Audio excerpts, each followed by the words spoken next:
Hey, Pusnet, new little video. I thought I would do a little video on my little weekend I just had. It has to do with kayaking, and we did a current course, and I thought some of you may like that. So, first of all, where we were, just to set you up, so Seattle is right over here, and so we were in a little island beside Vancouver Island called Main Island. And as you can see here, there's like a bunch of island, and right there, that's the main island. And then where we were mainly paddling was between Samuel Island and Main Island. And basically, what we were doing was to learn about current and tides. And as you can see here a little bit from the ferry, you can see some of those currents. And why is it important for kayaking to know about that? Is that some of those can be quite fast. So a kayak, usually in nautical mile, can go about 2 to 3 nautical miles, but some of those current can be up to 8, 9 nautical mile, and some even place here in BC we can go all the way up to 17, 1 7. Yes. So, and this is all caused by the shift of the water going up and down from the main ocean. So the tide's raising up and down, but it's not associated. So it doesn't mean that high tides mean higher current. There's a little bit of difference between this. So the course was about how to read this, how to calculate.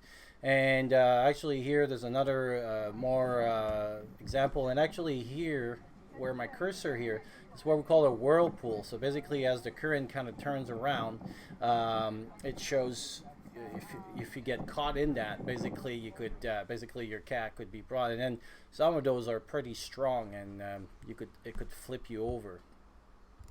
So this is what a little kayak would look like. So this is my kayak right over here, and with what we call a deck bag.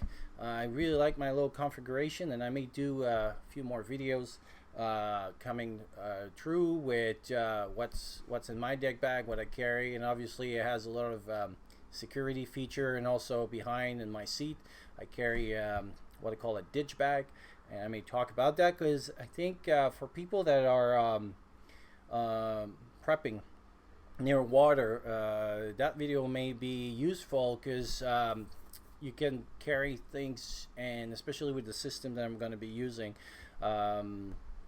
Anyway, I may do a video on that. This is an interesting picture here, and on a nautical map chart, because we don't call them map, they're charts.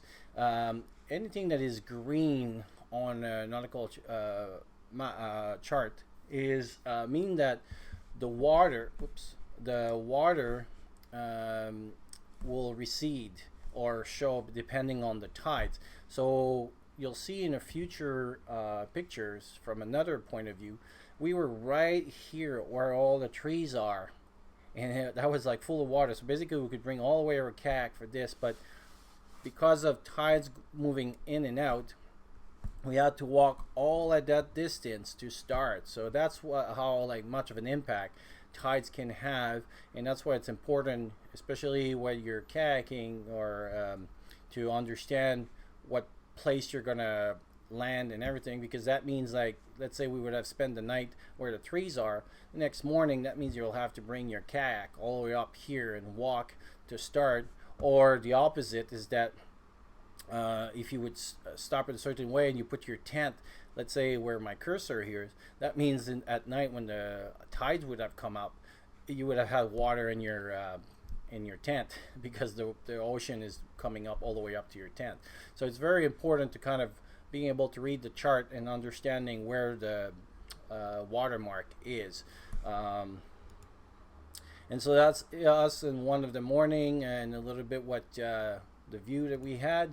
And this is actually that picture I was telling you. So from the other place, we were basically where my cursor here, so that's where we started that morning. And so all this here is basically was dry land, and this is the water coming all the way up. So that's where the trees were on the other picture, and this is me here, and this is the kayaks right over there. So that's my little new kayak with my little deck bag. It's pretty good for the day trips that I have now, and I don't need to rent a kayak. But next year I may need to buy a bigger one, more like those kayaks, if I want to start doing trips with multi-days. So a little video of what we are seeing and what we're practicing. And right over here is a little bit what we were playing with. So as you see, one of our the other kayak went through, and it's basically called an eddy line. So as the current is coming down this area here, that little rock here is creating kind of a vortex going the other way around, and this is called the eddy line. So that's where like all that water looks a little bit rougher, but here the current is either going the other way or more slack. So this is why we can stand there, and you'll see in the videos like what we were learning is basically how to go from this point to this point using the current to our advantage, or if I want to go in there again, how to use that current, because I'm going from a slow moving water to a faster moving water, and so I have to be sure that I don't flip over.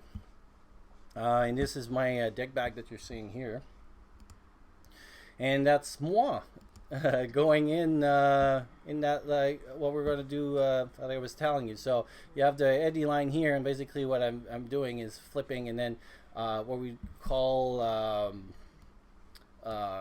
bracing at the same time, so that way I make sure that my kayak doesn't flip and holding, and so basically you go in through. So it doesn't seem like there's a lot of current, but that was about 2 to 3 knots going this way. So if you don't edge just the right way, or if you don't use that, like I was saying, my little paddle thing, then to brace, then you could flip over. So again, like me here, and then what we call edging, so like when you pull your kayak of this side. And we wear a helmet because obviously there's, as you can see, there's rocks around, and when you're playing those you could flip over and hit your head. So, and this is on our way back, taking the ferry and a little bit of a view. And yeah, it was a nice weekend, learned a lot, and it was interesting to see the things that I could do.